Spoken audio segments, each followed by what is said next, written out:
gracias, señora ministra. La señora ministra Piña ha hecho una exposición amplísima de su proyecto que nos podría dar lugar a muchas reflexiones, pero dado que lo ha retirado, pues no se puede discutir un proyecto retirado.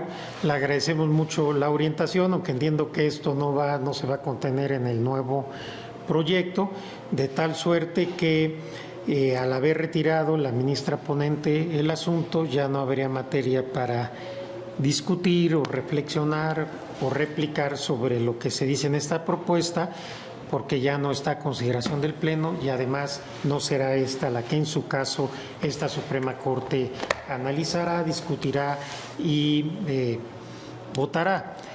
Veo realmente muy complicado y tiene una labor monumental la señora ministra ponente, porque dice que va a buscar un consenso en donde claramente no lo hay. Tenemos posturas realmente desde el punto de vista jurídico bastante contrapuestas, pero ese es el gran reto, tratar de acercar esas posturas y lograr alguna en la cual se pueda ceder en lo accesorio para tratar de lograr un núcleo duro en la decisión. Yo entiendo así este esfuerzo, porque si vemos lo que hemos dicho esta semana, pues realmente hacer un engrose, una propuesta, era imposible tanto en el asunto del ministro Luis María Aguilar como en este.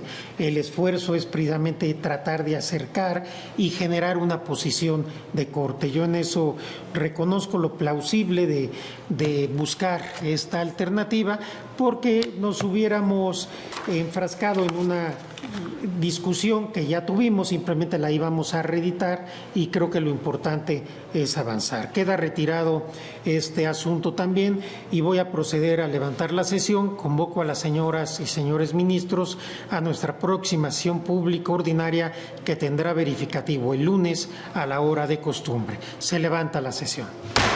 Que dice, por otra parte, la Corte concluye que la medida de prisión preventiva resultó arbitraria, en tanto no respondió a una de las dos finalidades legítimas bajo la Convención Americana, a saber, la necesidad de asegurar que las acusadas no impidieran el desarrollo del procedimiento o eludieran la acción de la justicia.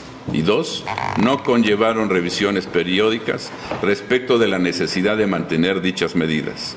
En consecuencia, el Estado violó los derechos reconocidos en los artículos 7.1 y 7.3 de la Convención en relación con el artículo 1.1 del mismo tratado, en perjuicio de las 11 mujeres. Hasta aquí la cita.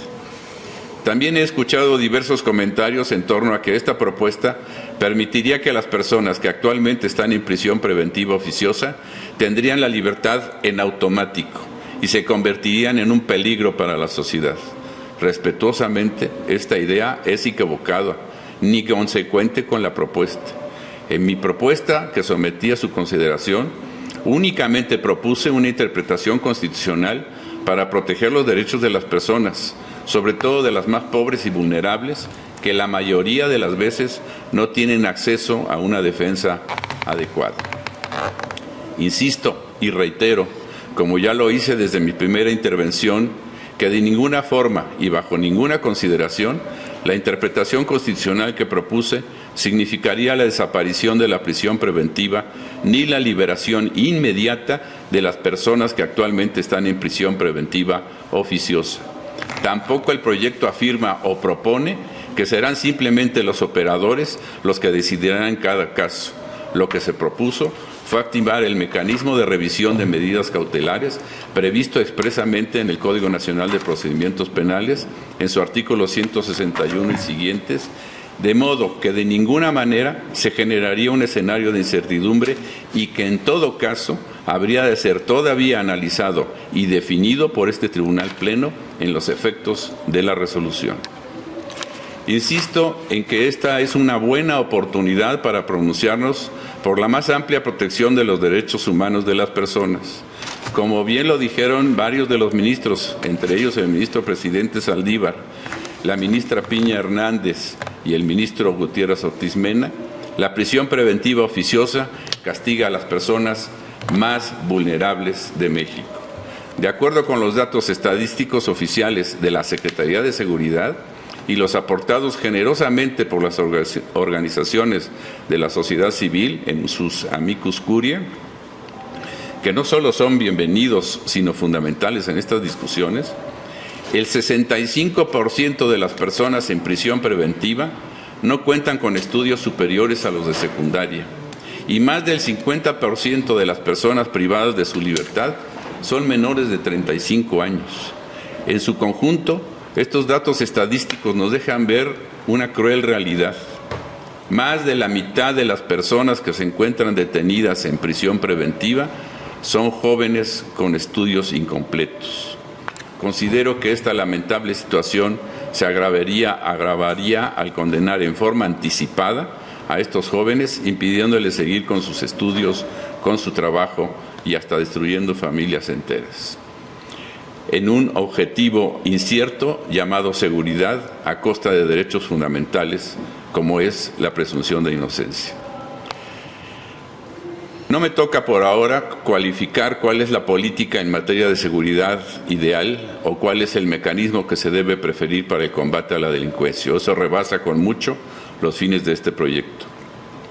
No obstante, cuando hablamos de limitar o restringir derechos tan elementales y fundamentales como son la libertad de las personas y la presunción de inocencia, debemos garantizar que esos límites sean legítimos, necesarios, idóneos y proporcionales, lo cual no advierto que suceda en este caso, como lo dije desde mi presentación y lo señala el texto. Estimo, y hay que decirlo claramente, existe una mayoría en el Tribunal Pleno que considera que la prisión preventiva impuesta de manera oficiosa es violatoria de derechos humanos. Ante este escenario, mi responsabilidad como ponente en este asunto no es hacer prevalecer la postura que mi equipo y yo construimos en soledad, sin haberlos escuchado. Mi deber hacia ustedes, frente a la relevancia de lo que discutimos, me exige construir una sentencia de este Tribunal Constitucional, una sentencia que asume el gran reto de encontrar aquellos argumentos que nos puedan llevar a converger, no solo en que la prisión preventiva oficiosa es contraria a derechos humanos, sino también en los postulados que sustentan esta determinación. Precisamente, el escuchar, el debatir, el conocer las razones de los diversos integrantes y diferentes puntos de vista sobre un mismo asunto es la razón de ser de todo órgano colegiado. El cómo llegamos a esta trascendental decisión importa mucho. Los argumentos que logren un consenso entre nuestras posturas serán, a mi parecer, igual de relevantes que la conclusión misma. La forma en que se sustente la decisión de la mayoría será fondo. Señoras y señores ministros, retiraré esta propuesta que definitivamente fue una primera aproximación, asumiendo el gran reto de presentarles un proyecto de consenso a partir de las extraordinarias exposiciones de todas y de todos mis compañeros ministros y ministras, de las que todos y todas hemos sido testigos. Muchas gracias.